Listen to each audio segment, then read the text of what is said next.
Hey man, welcome back to Man Time. Today's episode, I've got something very, very special in the box. It's a rare find to actually find the exact saw my perfect saw. This is my perfect saw, and it was priced right on eBay. Let's dig in here and see what's in the box. Welcome to Man Time.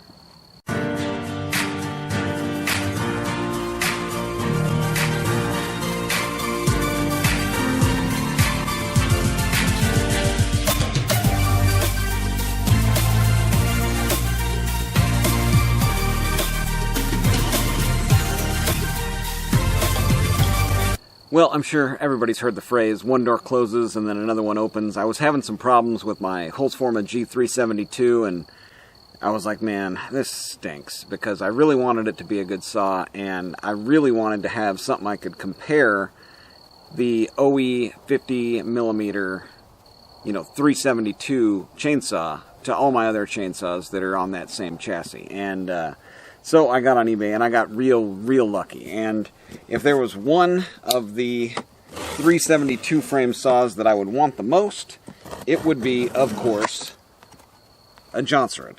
Johnsrud, I think they called it a 2071 Turbo, or maybe a 2070. I think that's what I have in the box here. And what I'm going to do in this video is go through everything you're going to need to go through getting a junky chainsaw in a box. eBay seller said, not running, buying for parts. So, this is my part saw, Johnsrud, and I want to go through all the things that you're going to want to do to get your new to you, doesn't run chainsaw, dirt cheap priced saw, back and into a good and running condition. So here we go. This one is the 2071. So I think this is going to be the OE saw. Oh man, nice and light. Again, dry weight, not often felt. Okay, we've got EM made in Canada, EM made in Sweden. Okay, none of the... Looks like a pretty complete saw, minus this piece here. And the basic things that you're going to want to go through with your really nasty new saw is basically fuel. Fuel delivery and cylinder and piston condition. So that's what we're going to go through just in this initial kind of look over. Let's get right in on the bench here and take a good close look at this saw and start going through just some of the basic stuff to get it broke down to where you can see if it's going to be a runnable type of chainsaw. Man, oh man. Okay, so right off the bat, I'm seeing we've got missing hardware here and here. That one is in there. That one's in there, and those two are in there. So just a couple pieces of missing hardware. Here and here, and then that one is actually in there, and those are going to be those captured designed screws. This side here, it's got the adjuster in the front. I didn't know that that this model had that adjuster in the front, but it should have the maul. Yeah, it does. It's still got the maul, and these were all kind of like grainy pictures, in the listing, and that's probably why it didn't go for very much. Doesn't run, unknown condition. And not real close-up pictures to see that, yes, it still has the stock cylinder on it. No inside pictures, so I could open this up and find no air filter, but it does have an air filter. Good. I could find that it doesn't have a carb, but it does in fact have a carb, and it has a Walbro carb. Beautiful. All complete inside. Some amount of fines behind the filter, but not much, and pliable. This is all good stuff. Okay, so next thing you're going to want to do is, well, there's a couple things, but mainly get this cover off. And get the spark plug off. Inspect the boot and wire. Everything looks good there. Got a Denso incorrect plug, and this is why you don't want to use that type of plug. That thing always loosens up and gives sometimes intermittent spark. But we'll remove our Denso plug. Oh boy, not happy coming out of there. Hopefully these threads aren't messed up. And get your flashlight out and take a look at what we've got here. Okay, threads are good, thank goodness. Look down on top of the piston, and oh, lovely.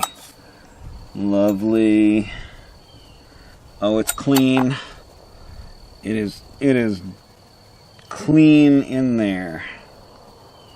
Very, very nice.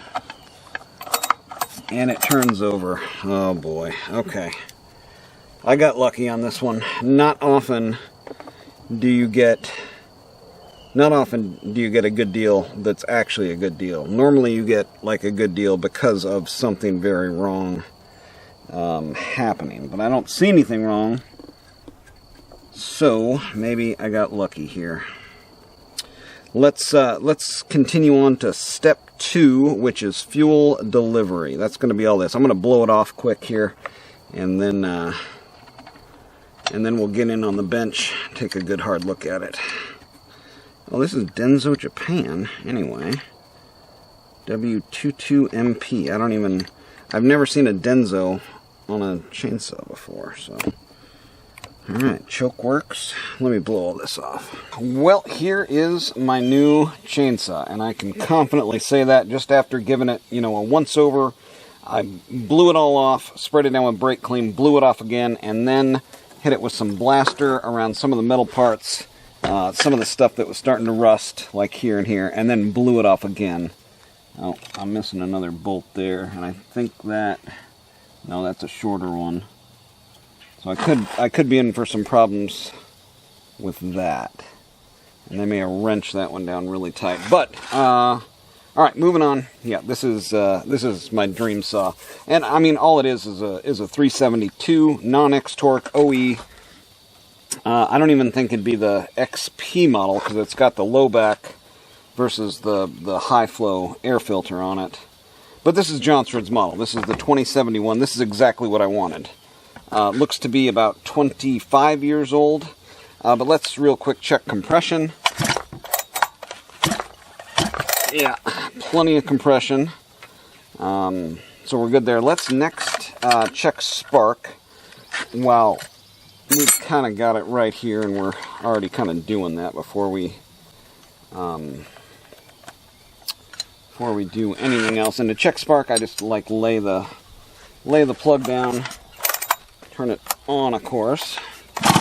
Yeah, plenty of good hot spark there. Oh, man. There's a definite possibility of getting the saw running today. Alright, I don't need the plug out for anything else. I did spray some blaster down there. Check the cylinder threads. They are good. So we're all clear there. Next, or first. Getting way ahead of myself here. Let's check this fuel filter. On a steel saw, anything on a steel saw that is beyond 10 years old, you really want to check the fuel line, vac pressure, test, whatever. I just don't trust the steels. And I don't trust, basically I don't trust a used saw anyway. And my point there is I'm going to go through the carb. I'm going to go through the carb regardless. But I'm definitely going to check the filter.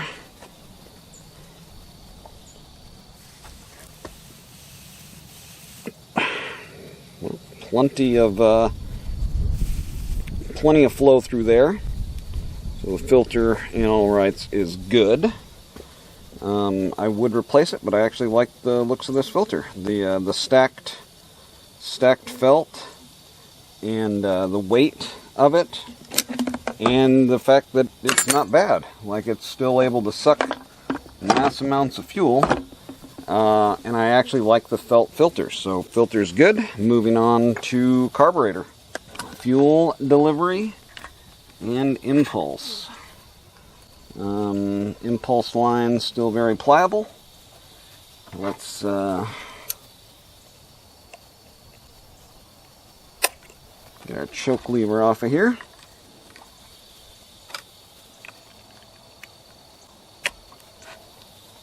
It's actually easier with a flathead. Yeah, and what I'm going to do, I'm just going to take the, of course, take the carb off of here and pull it apart. I don't take chances when it comes to fuel delivery anymore. Actually, my last Johnson that I got, the carburetor screen, the filter inside the carb, completely filled. Like, not one more little piece of sawdust could have fit in the chamber that houses that filter. Completely filled. Still ran. Piston was scored. Cylinder had transfer, but still ran. And then I tried to actually cut with it, which was, big mistake. Big mistake. I did actually check the trigger and throttle cable. It is working.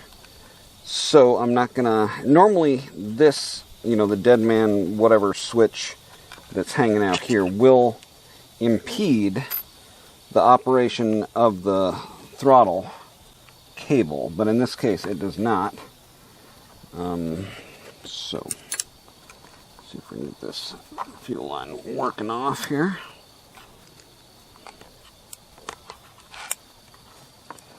It was funny also on, I think my 365,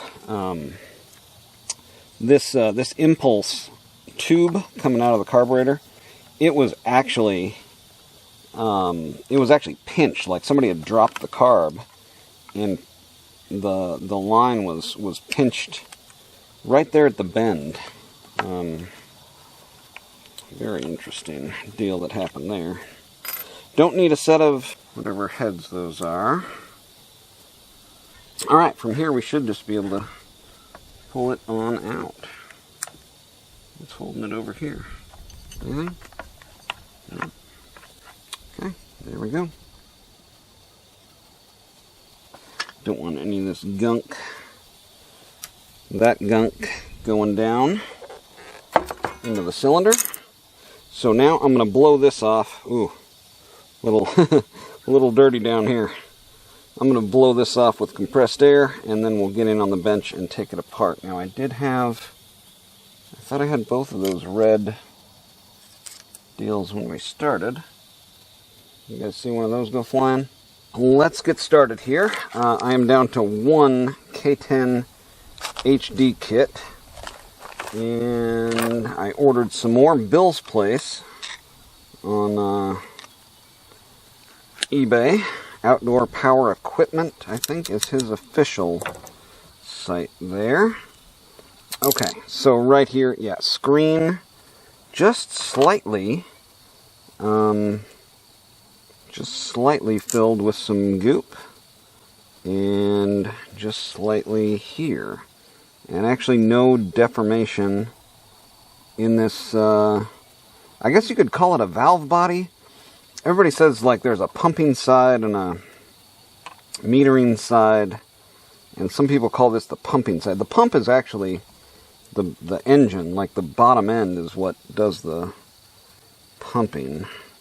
Okay, so I'm going to blow this out and just put this back together, and then we'll hit the other side. So this is where we might be running into some problems here. Non-running saw, cheap price, like basically half of what the going 372 was, which is weird because Johnson is pretty well known to be like a better saw, but the naming scheme that they used is a little bit confusing. So some people may not know, that the 2070. In fact, I didn't know. I was calling it a 2171. Who knows what's it? Hoping it was going to be like a 372, but that's what I was hoping for. I was hoping it would be the Johnsrud version of the OE non-X torque 372. That's the dream. Right, and that's what I got. So I am extremely happy.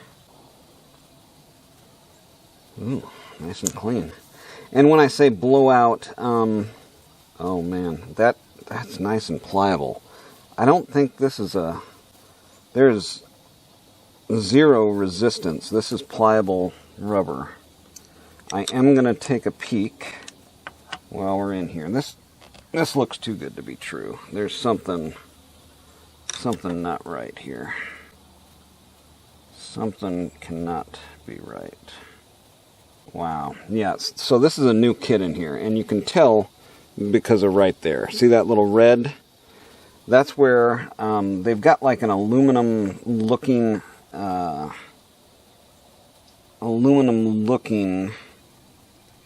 type of coating on that rubber, and I don't know what it is. It looks like silverfish or something, you know.